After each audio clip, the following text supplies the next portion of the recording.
예수를 나의 구주 삼고 성령과 피로 거듭난 후에 이 세상에서 내 영혼이 하늘의 영광을 누리기를 원합니다.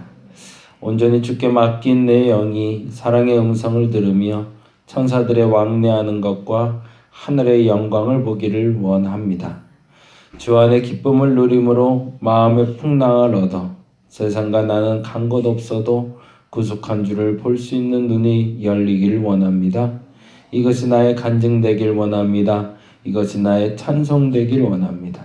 그래서 나 사는 동안 변함없이 주님을 찬양하기 원합니다. 찬양의 가사처럼 우리의 중심이 그렇게 드러나기를 원하며 그렇게 살아가기를 원하올진데 어렵고 힘든 시대에 어렵고 힘든 세대에 하나님 빛과 소금으로 저들의 삶이 드러나게 하여 주시옵소서. 이러할 때일수록 어둠이 짙을수록 빛이 더 밝게 빛날 줄 믿사오니 이 짙은 어둠 가운데 저들의 빛이 더 밝게 빛나게 하여 주시옵소서. 감사합니다. 고마우신 예수님 이름으로 기도드렸습니다. 아멘. 아멘. 빌립보서 말씀 계속 보고 있습니다. 빌립보서 2장에 있는 말씀 같이 봅니다. 빌립보서 2장 12절에서 18절입니다. 빌립보서 2장 12에서 18절까지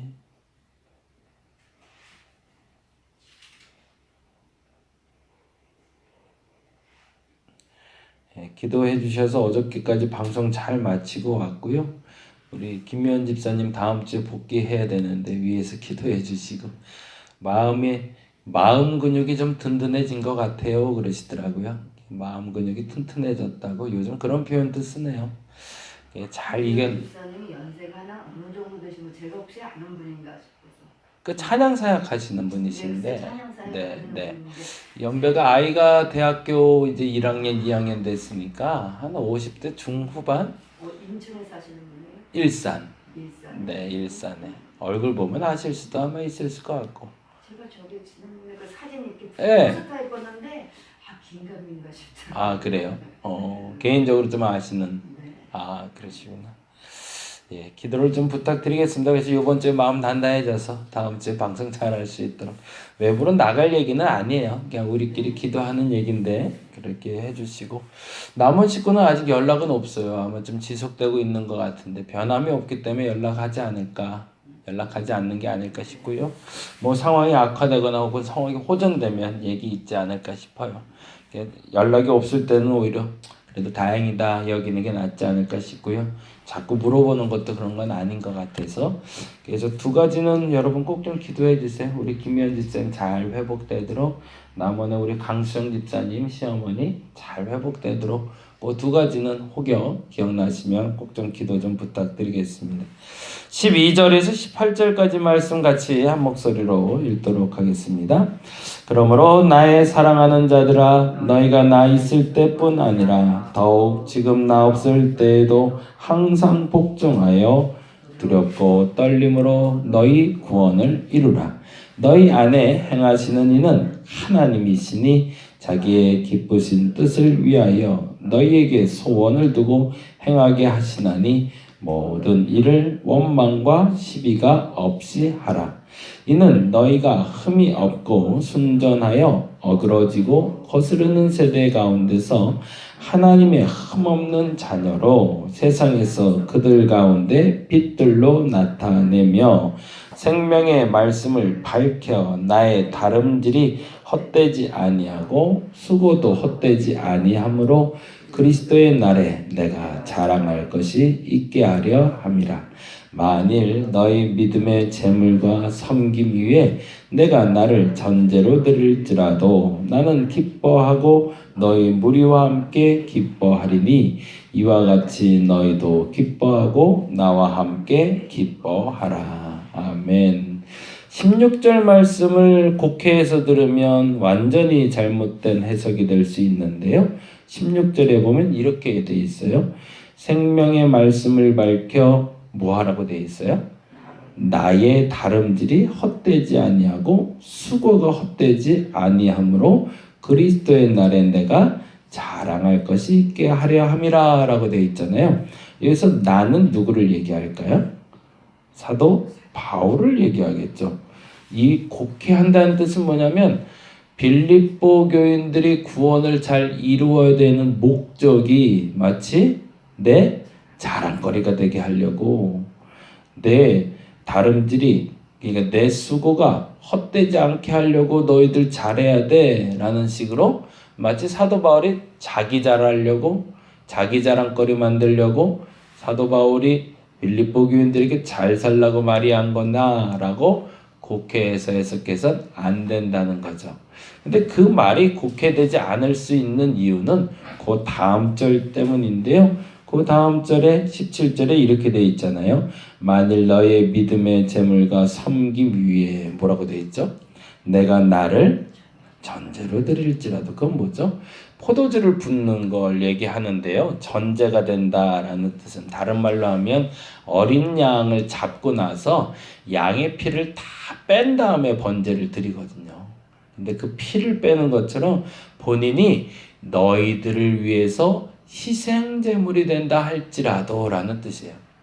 만일에 너희가 구원을 이루는 데 있어서 내가 너희의 희생제물이 된다 할지라도 나는 기뻐할 거다.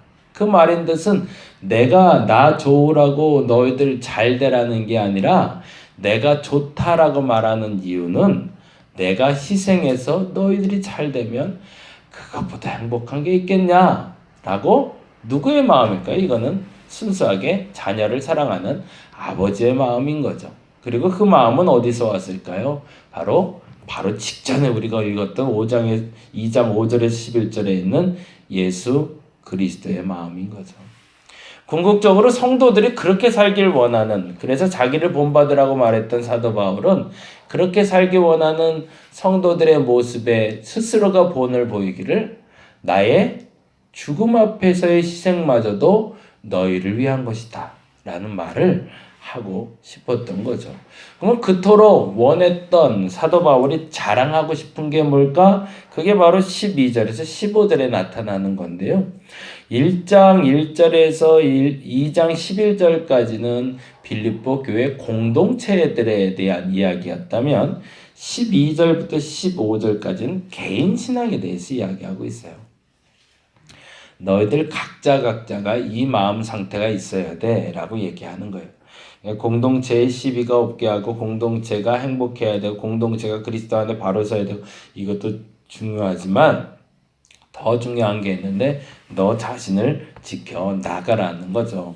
그리고서 이렇게 얘기합니다. 12절에 보니 이렇게 돼 있죠. 12절, 그러므로 나의 사랑하는 자들아 너희가 나 있을 때뿐 아니라 더욱 지금 나 없을 때에도. 여기서 이제 곡해하지 말라고 계속 말씀드렸던 이유가 빌립보 교인들을 사랑했던 사도 바울은 그 모든 것의 중심에 본인이 서운하지 않았으면 좋겠다는 마음을 자꾸 담아요.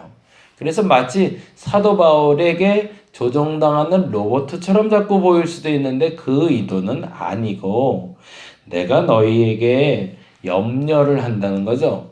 나 있을 때나 나 없을 때나 뭐 하라는 거죠? 변함없으면 좋겠는데 너희들이 자꾸 변하는 것 같아서 내가 우려가 돼서 하는 소리야 라는 얘기죠. 그러면서 이렇게 얘기하는 거죠. 나의 사랑하는 자들아 너희가 나 있을 때뿐 아니라 더욱 지금 나 없을 때에도 뭐 하래요?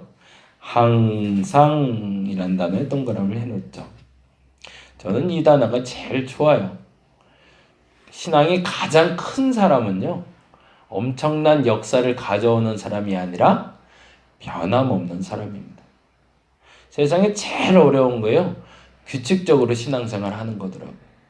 변함없이 그 자리는 내 자리, 그 자리에선 기도하던 사람, 그 자리에서 말씀 보던 사람. 이 얘기는 뭐 제 설교 들으면서 계속 반복해서 많이 들으셨을 거고 앞으로도 계속 할 얘기인데, 정말 건강한, 정말 위대한 신앙은 변함없는 신앙입니다. 이 상황 때문에, 저것 때문에, 이것 때문에, 저 사람의 말 때문에, 이 사람의 말 때문에 좌지우지되는 사람은 신앙의 그릇이 크지 않다라고 여겨도 됩니다. 소소한 일이라 할지라도 하나님 앞에 하기 원한다고 선택한 건 변함없이 할 수 있는 사람들, 그들이 진짜 신앙인이라는 거죠. 근데 요거를 조금 좀, 이것도 역시 곡해될 수 있는 단어이긴 하지만, 그러나 조심스럽지만 말씀드리는 건 사실은 저는 그렇게 정의하고 싶거든요. 신앙생활은 수도생활이라고. 신앙생활은 복받기 위해서 한다고 얘기합니다. 그래서 하나님이 우리에게 내게 원하는 걸 채워주시는 것도 맞습니다.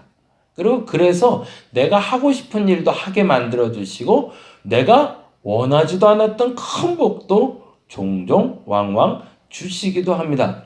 근데 그 모든 이유는 어디에 있냐면 수도에 있다는 거죠. 스스로가 자신을 다스리게 하는 데 있는데 이 다스림에 있어서 가장 탁월한 도구가 되는 건 규칙적인 겁니다. 그래서 보면요, 다른 종파에서 신앙생활 하다가 넘어오신 분들보다 불교에서 신앙생활 정진하다가 오신 분들이 기독교에 귀의하고 나서도 신앙생활을 잘하세요. 새벽 예배를 해버릇해서 그런지 몰라도, 그리고 뭐 108배라고 그러나요? 하여튼 그런 규칙적인 것들이 불교 내에서는 좀 이게 잠재되어 있는 것 같아요. 그래서 뭔가를 하다가 신앙생활을 시작하면서 전환된 분들 보면 저분 참 잘한다라고 보면 예전에 불교인인 분들이 많아요. 근데 다른 종교라고 말하긴 그렇지만 다른 데서 그냥 이제 무속신앙을 보거나 민간신앙을 믿고 예수를 믿게 된 분들은 욕심이 많아요. 그래서 믿는 방법도 참 죄송하지만 조금 잘못되어 있어요. 헌신도 잘하고 열심도 잘하는데 도가 넘칠 때가 좀 많고 간헐적으로 좀 이렇게 격해졌다가 이렇게 해서 들쑥 날쑥일 때가 많더라고요. 뭐 정확한 통계는 아니지만 제가 만난 분들 보면 그래요. 그래서 무속신앙을, 그냥 불교를 믿는다고 하면서도 무속신앙을 믿는 분들이 있고, 그리고 불교인들이 있었는데, 아니면 무교인들은 좀 더 다르겠지만 일반적으로 보면 불교인들이 그래서 규칙적으로 잘 하시더라고요. 근데 정말로 신앙이 바로 서 있는 사람들의 기준은 저와 여러분이 그렇게 바라보면 좋겠어요. 저 사람 얼마나 규칙적인가. 말하는 것, 태도가 변함없는 사람이면 우리는 신뢰할 수 있습니다. 근데 이래도 변하고 저래도 변하고 들쑥날쑥한다면 그건 아직은 이라고 우리는 생각해도 된다는 얘기죠. 근데 더 중요한 단어가 나오죠. 항상 복종하여 뭐하래요? 두렵고 떨림으로. 거기다도 좀 줄을 쳐놓죠.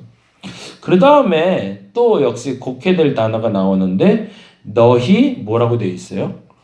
구원을 이루라고 되어 있어요. 구원을 이루어 주시는 건 누굴까요?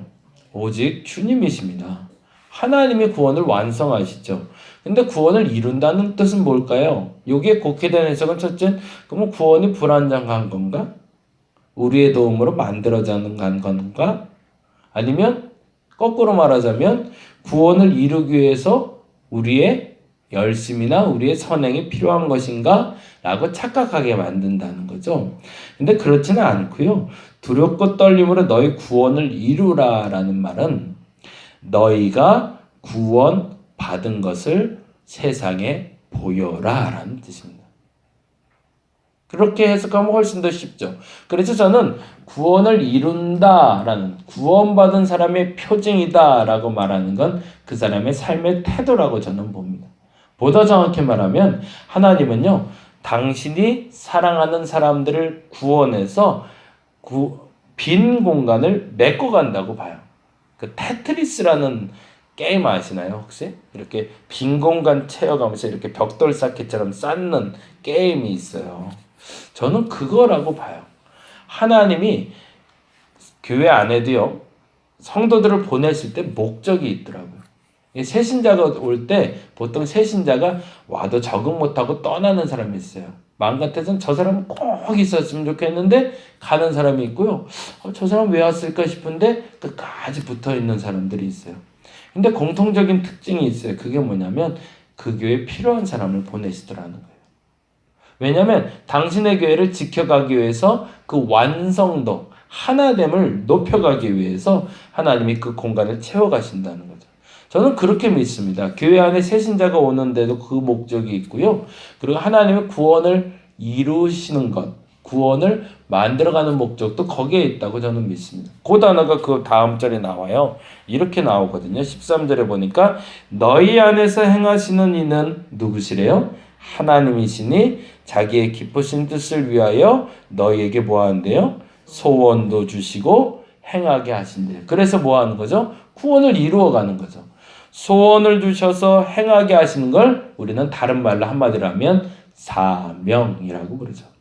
어떤 사람은 선교사를 하고 싶다. 어떤 사람은 뭐 목사가 되고 싶다. 어떤 사람은 장로가 되는 게 목적이다. 어떤 사람은 돈 많이 벌어서 교회에 내가 봉사 많이 하고 섬김 많이 하는 게 목적이다. 이런 얘기들을 하는데 솔직하게 탁탁탁 털어서 보면 그것은 하나님의 짜맞추기가 이루어지고 있다는 거죠. 한 공간 내에 완성도를 높여가기 위한 사람들의 모습들을 만들어가기 위해서 오늘은 저 사람을 구원해서 이곳에 넣어야 되겠다. 이 사람 구원해서 이곳에 넣어야겠다 라고 생각하고 하나님이 그 짜맞추기를 하시는 것이 우리 안에 소원을 두고 행하게 하시는 사명이라는 거죠. 이게 모두가 다 똑같은 사명을 받지 않는 이유도 거기에 있는 거죠. 성가대만 하겠다고 다 앉아있으면 문제가 있죠. 모든 교회가 어떻게 성가대 할 수 있겠어요? 성가대 하는 사람이 있고 찬양하는 사람이 있고 말씀 보는 사람이 있고 그게 구별되는 것처럼 각 사람에게 소원은 각각 다릅니다. 거기에 경중은 없는 거죠. 왜요? 똑같은 판을 만들어가기 위한 하나하나의 도구로 사용되고 있다는 것이 구원을 이루는 것이기 때문이죠. 그렇다면 12절에 앞서 읽었던 두렵고 떨림이라는 표현은 뭘까요? 그 표현이 저는 참 마음에 드는데요. 이 사명을 이루는 데 있어서 우리의 마음 자세가 바로 이 두렵고 떨림이라는 거예요. 뭐 할 때 두렵고 떨리시나요? 겁나는 걸 할 때 우리가 두렵고 떨린다고 얘기하지만 두렵고 떨린다는 표현을 가장 적절하게 표현한 건 깨지기 쉬운 유리잔을 옮길 때입니다. 이거를 제가 윤권사님께 전달해야 돼요. 그럼 어떻게 해야 돼요? 예를 들어서 지금 물 요거밖에 없는데 물이 가득 차 있다고 여기면 이거를 쓸 때 조심해서 들어서 조심해서 갖다 줘야 이게 안 엎어지잖아요. 하나님 앞에 구원을 두렵고 떨림으로 이룬다라는 말은 하나님이 주신 사명을 조심해서 옮기는 걸 말합니다. 그건 무슨 말일까요? 나는 운반자의 역할일 뿐이라는 거예요. 하나님이 주신 사명에 어떤 사람은 그래서 큰 사명을 받았고 어떤 사람은 적은 사명을 받았고 이렇게 구별되는 게 아니라 똑같이 모든 사람에게 이렇게 가득 하나님의 은혜가 가득 담긴 얇은 유리병 같은 걸 주셨는데 이게 내 거다라고 받았으면 이걸 조심해서 어디로? 하나님이 가라 하는 쪽으로 가서 옮겨놓는 역할, 그것이 우리의 사명이라는 거죠. 그러니까 사도 바울은 그 표현대로 하면 내가 그 다름질을 다했다, 사명을 다했다는 말은 뭘까요? 내가 이 운반의 사역을 마쳤다는 거죠. 그러니 내게 있을까요? 없을까요? 그땐 내 건 없는 거죠. 단지 나는 이 사역을 조심스럽게 잘 마쳤으니 거기서 상급이 있는 것이지 이것이 내 거는 아니라는 거죠. 교회의 사유화가 불가능한 이유는 사실은 이 구원을 두렵고 떨림으로 이룬 교회들은 교회의 사유화를 절대 이룰 수가 없는 거죠. 근데 안타깝게도 이 구원을 두렵고 떨림으로 하는 것이 아니라 내 마음대로 하기 때문에 문제가 된다는 겁니다. 저와 여러분이 오늘 이 두 가지를 놓고 기도했으면 좋겠어요. 하나님은 여러분을 구원하신 목적이 있다라는 걸 알았으면 좋겠습니다.